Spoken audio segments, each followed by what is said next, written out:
بگذار قوم بنی اسرائیل بروند. نوچه این شمشیر به این بگذار یاوه سرایی کند، باید همه بدانند که دیوانه است. هارون، عصای مرا بگیر و در آب فرو ببر.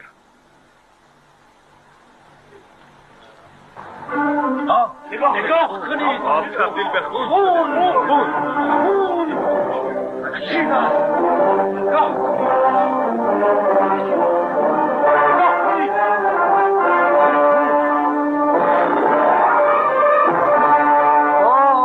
این خون از کجا آمده؟ همینطور داره زیاد میشه. حال شاید به قدرت خدای نادیده پی ببریم. مصر 7 روز در تشنگی به سر خواهد بود. افرود بدون آب غیر ممکنه. بوده ها را پر کنید، زود باشید. همه چیز و همه کس از بین اگر 7 برابر 7 روز هم تشنگی باشد، شعبد بازی های تو قوم تو را آزاد نخواهد کرد.